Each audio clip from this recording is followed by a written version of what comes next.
all lies will be exposed. That's all. And anyone who takes that the wrong way, know why they take it the wrong way. The truth is the light. I need to have another one of these. Amen, amen. Gee. I kind of. This is way over the edge. Like we it's not even over the edge. We died already. This is beyond the event horizon. Like we about to hit the vortex. Yeah, we about to hit the vortex. Yeah, yeah.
Hey, y'all, Gravity, an evening above ground, live it. I'm back. Oh, Vivek, we had a time where you were irrelevant and then they propped you up over there on the right thinking that you were saying something when you weren't saying anything. And now we are here. You ran your mouth last Christmas about being pro H-1B because white Americans don't have the skills necessary to run this new technology. And you've been fighting for your life ever since. You're in a governor's race.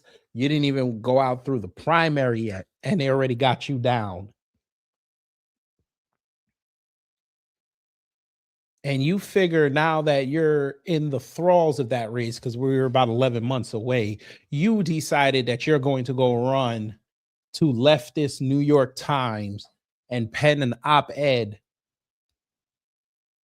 to change your image. Well, we're going to read it in front of folk, and we're going to scrutinize your words.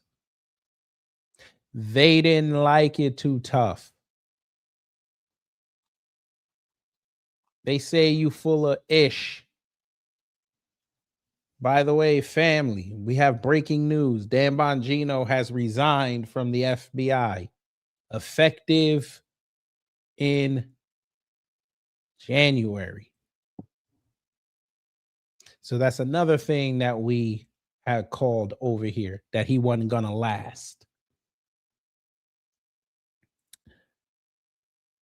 And before we read this article, just to show you how much they gave a damn about what you said over on your favorite echo chamber called X, would y'all like to have a laugh before we begin? put a 1 if you would like to laugh before we begin. While y'all do that, we will see who's in the building. Emperor Rex, hello. Miss Nisi, hello. I don't know who JG is, but that's okay. Reparations Nation, hello. Ricky Ross T, hello. Wallow J, hello. DSA, hello. Dom P, hello. GDS, hello. And for those who haven't said anything in the live chat or comments, hello. Well, the fair use, we don't really have to say it because there's no video attached to this, but let's, like I said, facts, Wentworth, exactly. So let's have y'all laugh before we start. You know, let me go here. There's a growing concern. This is X. I did not Photoshop this just to prove it. That's the picture that they use for Vivek, softer than Japanese cake. That is the Democrat, whatever the hell his name is, who's been getting traction going after Trump lately. This is the picture they use. This is how much Elon does not like Vivek, softer than Japanese cake.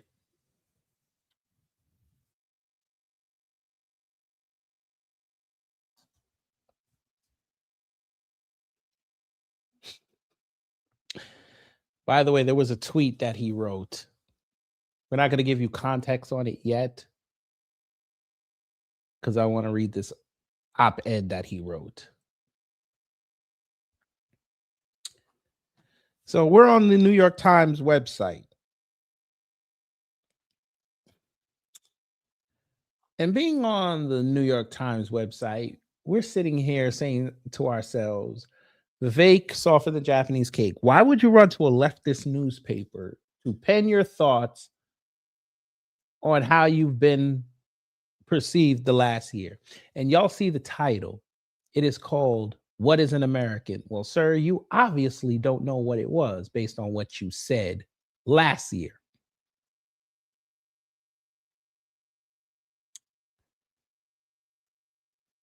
But let's read.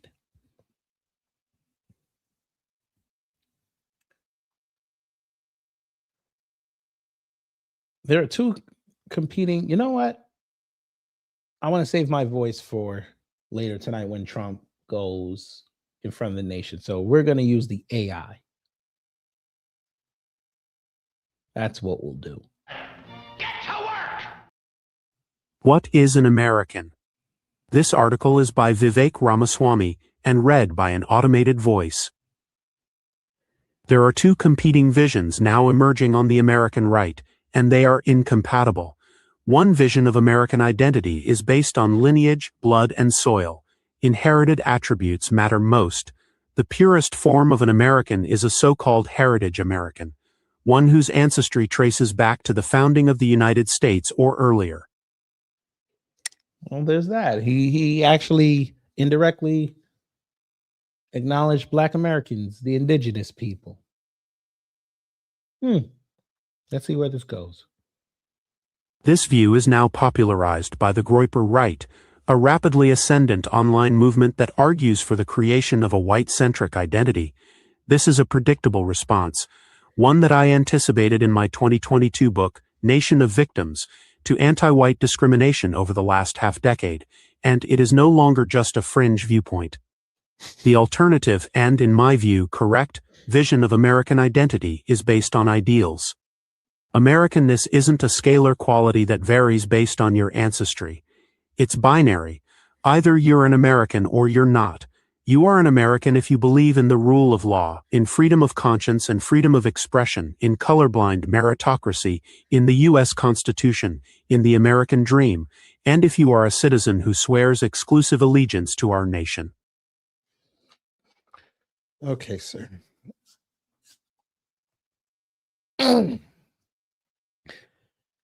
I find it funny that he's the one saying this, yet he comes from a culture that has many cultures intertwined into it. I find this funny coming from this guy when he donated 10 grand to Daniel Penny talking about rule of law. I find that funny.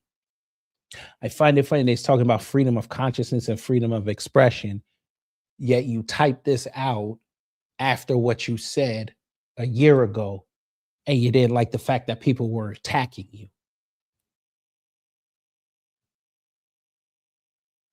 I love how he's the one talking about colorblind meritocracy when they literally started bringing up the fact that you did not earn what you got in life through merit. I like how he wants to talk about colorblind, but he's consistently brought up Black Americans. He wants to have discussions about reparations.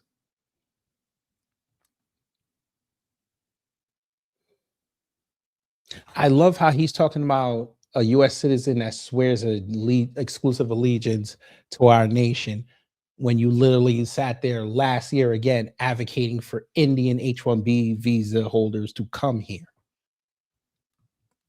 But you know, like your father, would not swear allegiance to America.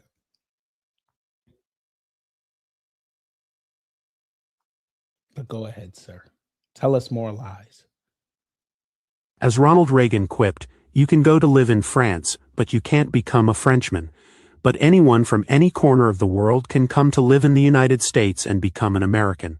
No matter your ancestry, if you wait your turn and obtain citizenship, you are every bit as American as a Mayflower descendant, as long as you subscribe to the creed of the American founding and the culture that was born of it. This is what makes American exceptionalism possible. The divide between these two views is more foundational than policy divides between Republicans and Democrats. Older Republicans who made foundational. These fuckers did not even use the word foundation until Black Americans started saying it en masse. I like that. Doubt the rising prevalence of the blood and soil view should think again. My social media feeds are littered with hundreds of slurs, most from accounts that I don't recognize, about Pajeets and street shitters, and calls to deport me back to India. I was born...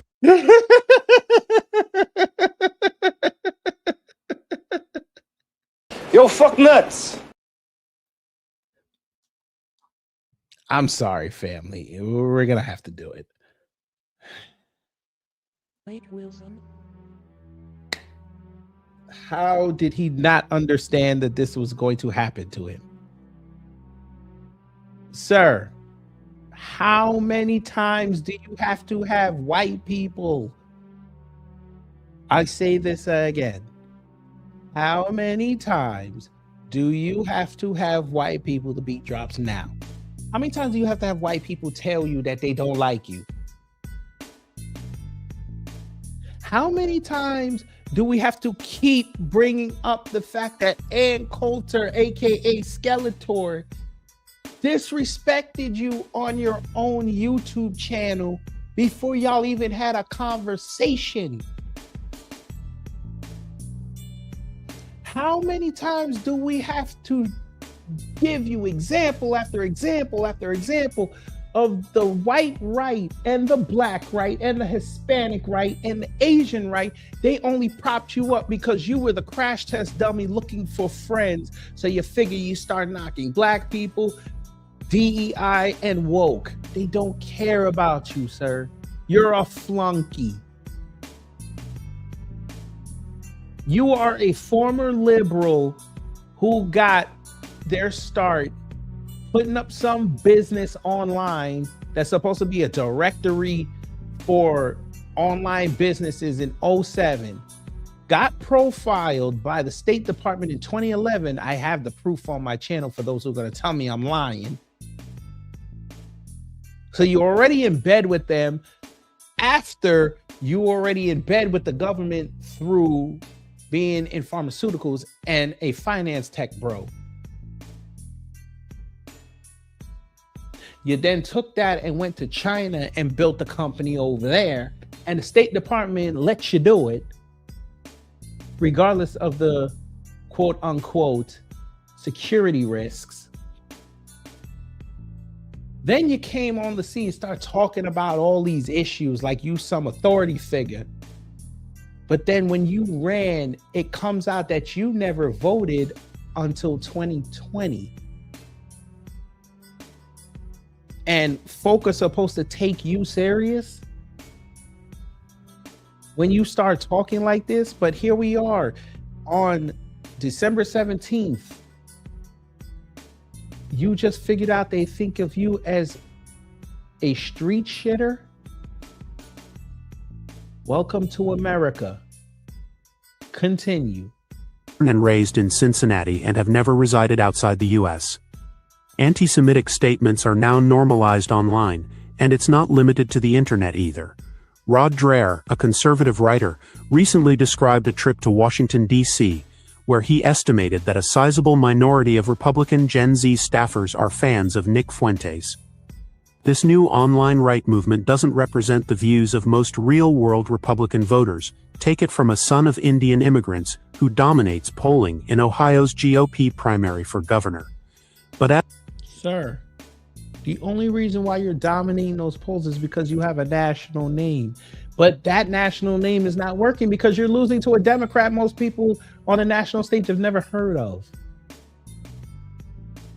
So how's that work? Okay, you might survive the primary unless something bad comes out, but you're not winning that general election.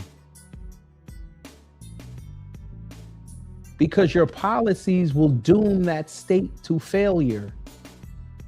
Since we have to explain this to you again, for those who didn't know, he's trying to turn Ohio, the central part at least, into Silicon Valley. And I'm sure you guys would love over there in Ohio, the Rust Belt, to become like the West Coast. Using up your natural resources like the Ohio River to power data centers.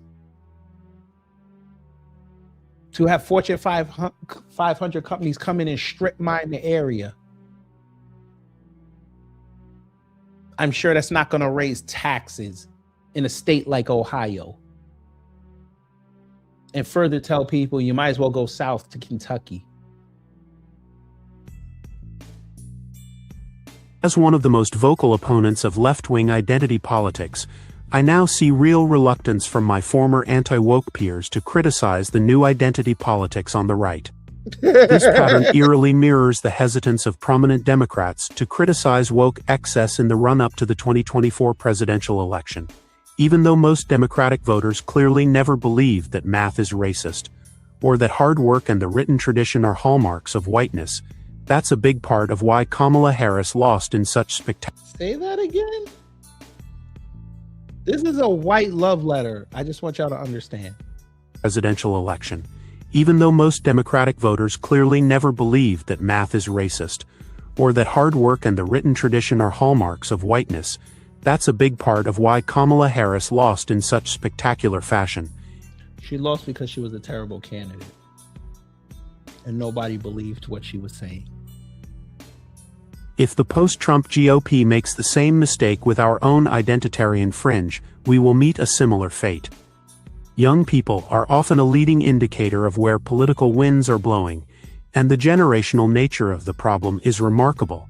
Many voters under 30 believe they will never be able to afford a home.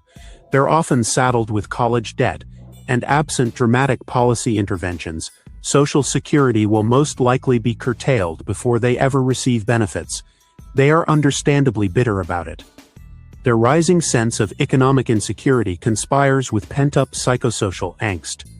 Depression and anxiety are more prevalent among members of Gen Z than in prior American generations.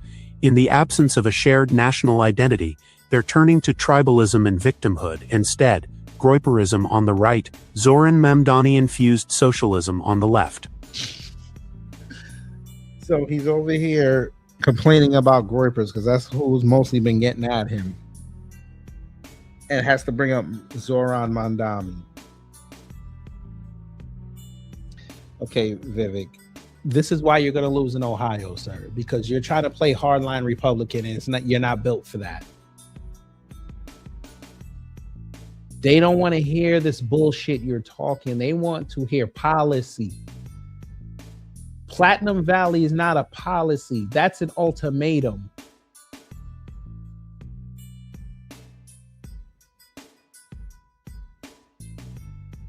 I'm going to say that again. Platinum Valley is not a policy, it's an ultimatum. Y'all trying to get me go to hell. You're going to bankrupt that state just to show everybody that people like you. And it must not be working because Ohio's starting to turn on you. And I don't think you're doing your image any favors by writing this. So what's the solution? We need to imagine a new American dream that delivers economic empowerment while also filling the next generation's hunger for purpose and belonging. To achieve that vision, 4 conditions must be met. Here we go. First, conservative leaders should condemn, without hedging, Groper transgressions. So to save America, you're basically saying ignore the Groipers. Is this guy friggin' for real?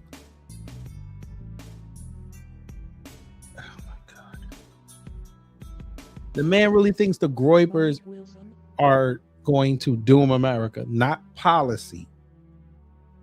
A bunch of incels whose leader tells them, hey, you know what? Having sex with women and living life, that's for guys that are closet homosexuals. This is what this is what they follow. He said this is going to be a problem.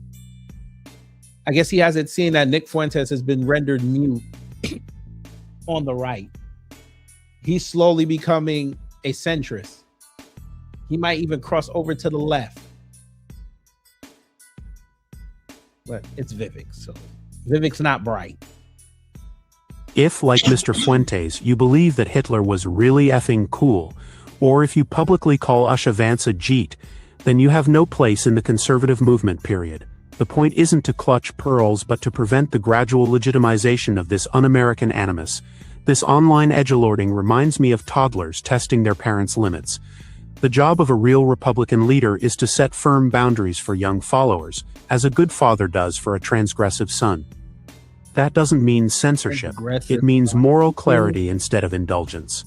On policy debates, the Overton window should remain broad. It should be acceptable on the right to criticize U.S. aid to Israel or immigrant visas, but it is downright unacceptable to spew poison toward Jews, Indians, or any other ethnic group. We must practice what we preach. My current Democrat opponent in Ohio. Oh my God, no, he did not just say that. This man said that.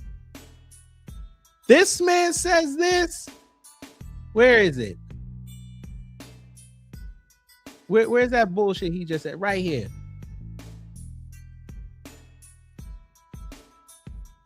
You said that because they gave you that work, but you sat here and disrespected ethnic groups like Black Americans, inserting yourself in conversations and bringing up our issues, knowing that you had your stance on it. That was counterproductive. And the whole time we ain't even saying nothing about no Indians. We weren't even checking for you or your people. Now all of a sudden you ran your mouth and now people got opinions on your people that they were going to keep dormant. But now you want to talk about it's racist. I thought there wasn't no racism. Because that's basically what you're saying here.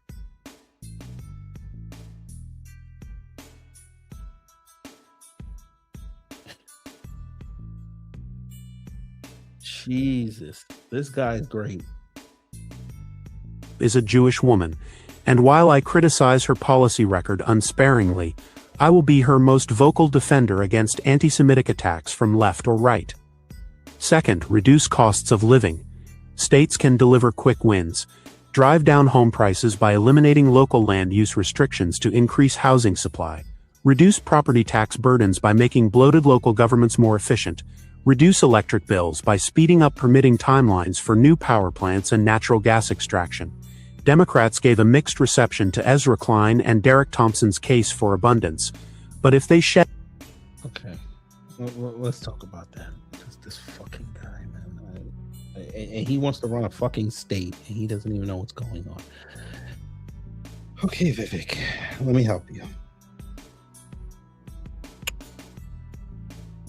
Drive down home prices by eliminating local land use restrictions to increase housing supply. You think making more houses is going to bring down the cost, sir? How fast do you think you're going to build up houses, sir?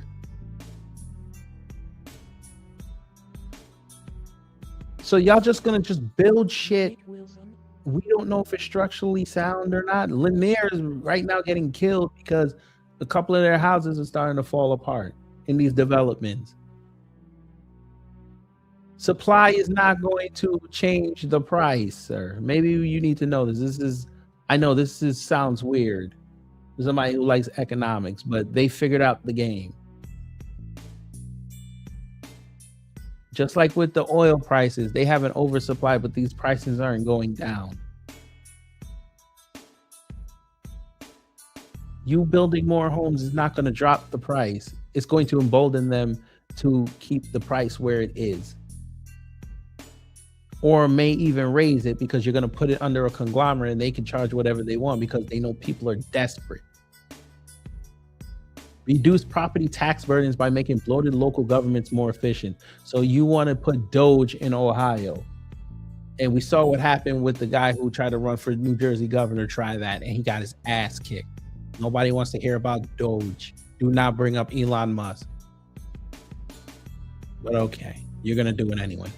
Reduce electric bills by speeding up permitting timelines for new power plants and natural gas extraction. Jesus. Sir, who is paying for this? The people. They're not going to go for this. For those who don't know, the new Republican game plan now is to push nuclear energy.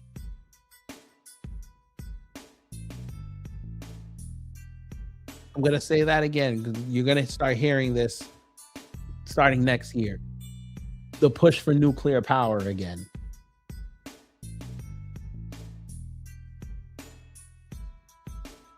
They're going to want us to foot tax bills to build more energy grids, which is not going to cure the problem. It's just going to make corporations richer. We're good on this.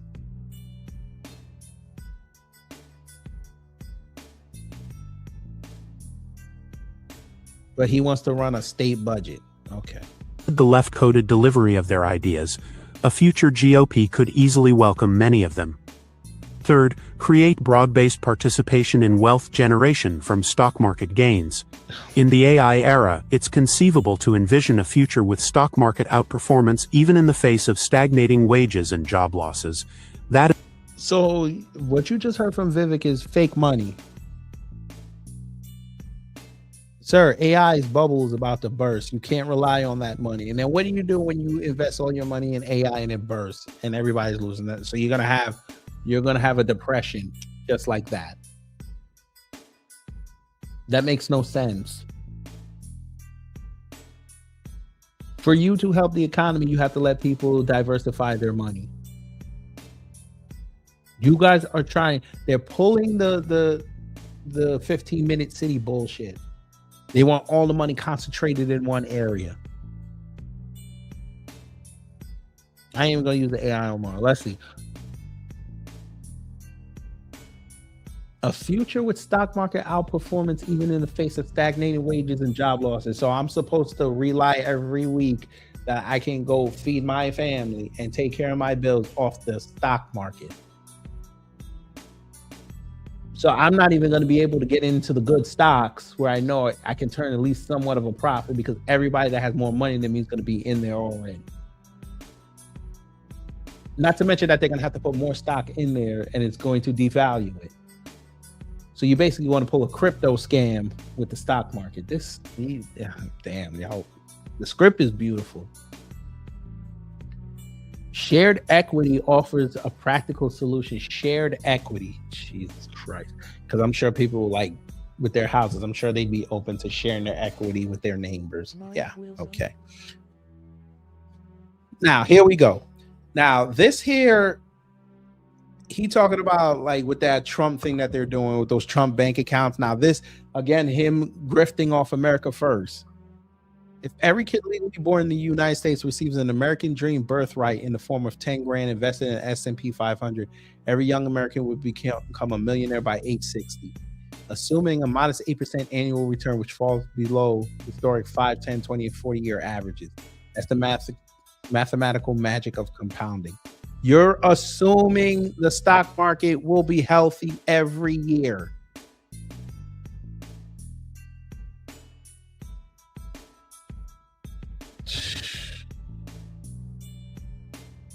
Instead of land-basting millionaires, they would be on their way to becoming millionaires. And they would still be land-basting millionaires. Young Americans on the left and right alike would have shared skin in the game to root together for maximal economic growth. A chance to play on the same team again while weaning themselves off the federal welfare state. How many young people do you think are on welfare, sir? Now we're bringing up welfare.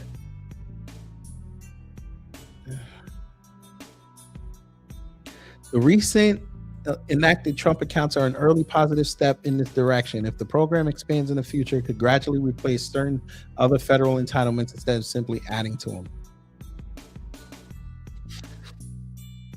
Fourth, provide America the shared national project we badly need.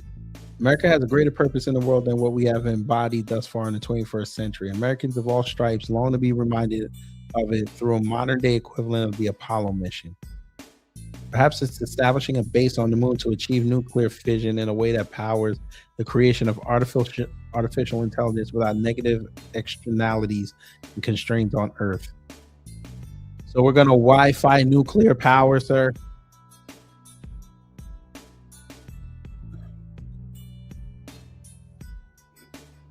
So you're going to put a power plant or power plants on the moon to create energy to send back to Earth. Okay. Perhaps it's something else of similar scale and ambition. Such a project could serve as a much needed catalyst to revive high quality math and science education in America by elevating standards in public school, expanding educational choice, and much more. So we're supposed to use the space program to highlight science and math when we could just do it every day in our homes. I'm supposed to pay taxes for that. Because you're going to ask for federal money to push this.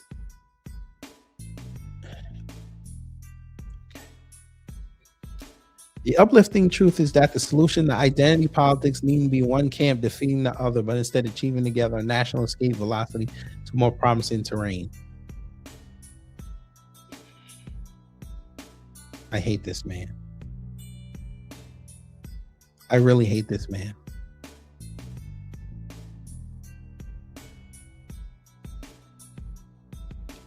He has no policies. He has no direction, and he's going to write this.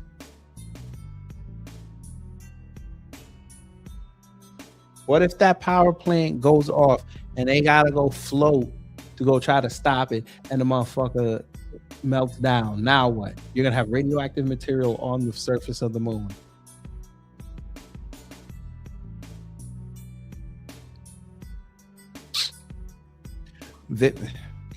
Vivek, you're not a science guy, so I wouldn't.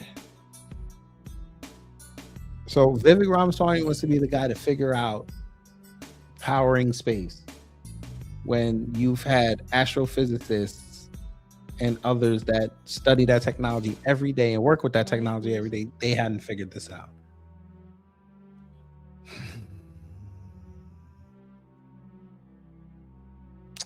Okay. Go ahead, Vivek. All right. Now, Vivek saw somebody put up a post, quote tweeted it, so he could grift the views.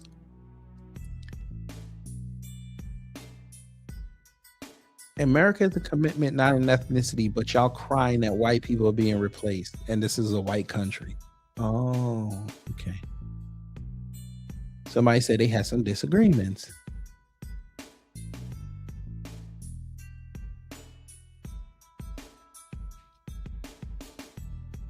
You talking about inclusion and all that. I've seen many non-white conservatives denounce the rise. Denounce the rise of Groypers, non-white. So you're telling us the white conservatives aren't saying anything?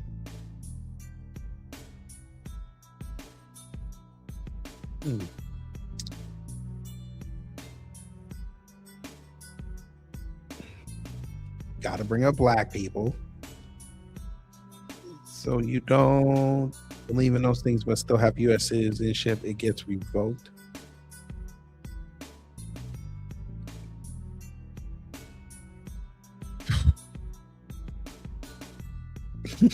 Colorblind meritocracy, dog, you're literally a DEI candidate. Here's where you repeatedly flip the narrative of mass immigration. Vivek believes in diluting U.S. sovereignty with immigrants other than those coming through the legal immigration system. Should we talk about Reagan, who granted mass amnesty to nearly 3 million undocumented immigrants through the 1986 Immigration Reform and Control Act? Vivek wants to grant amnesty to millions of undocumented Ohioans and will use his power as governor to do just that. Ohio would be the next Minnesota or worse.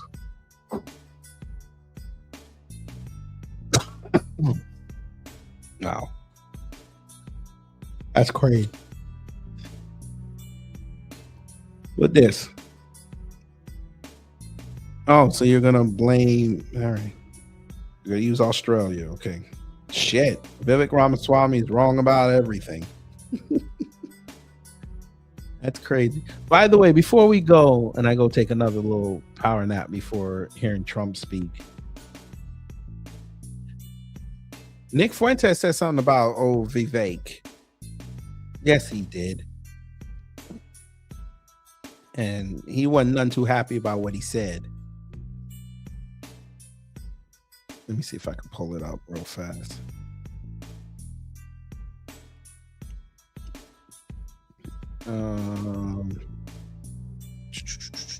Where is it? Here it goes. No, that's not it. Where the hell is that video? Damn it. I knew I should have bookmarked it.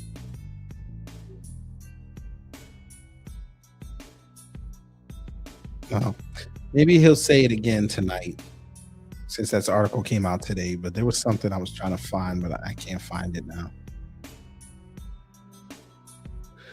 Anyway, y'all, I'm gonna go take a power nap, and then we're gonna go wait for Trump to address the nation. And like I said, we'll be in purple mode. And there's rumors abound that he is going to lie about the he's either going to lie about the economy, especially now that that inflation report is going to come out tomorrow morning,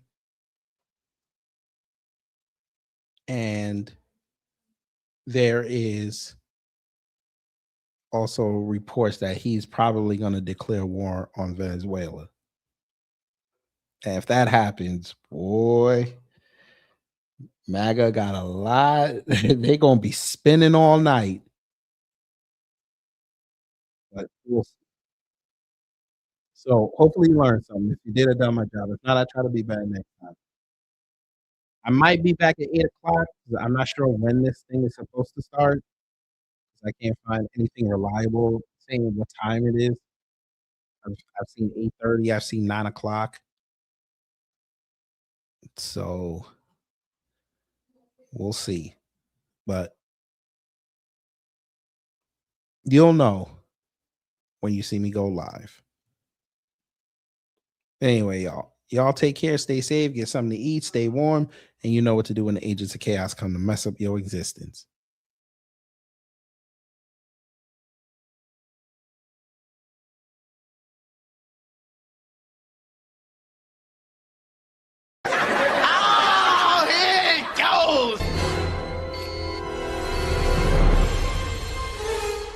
Time's up. Get your ass up! We gotta get out of here now! Did we have a good time here? Hello? Gotta get your groove on.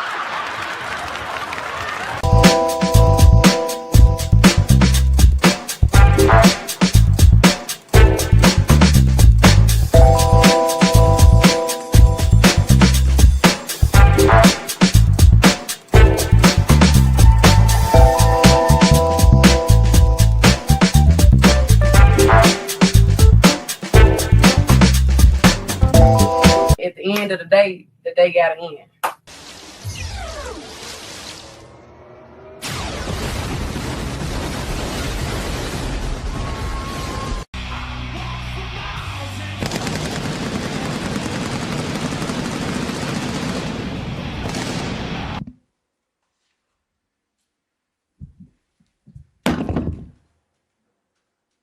That's it.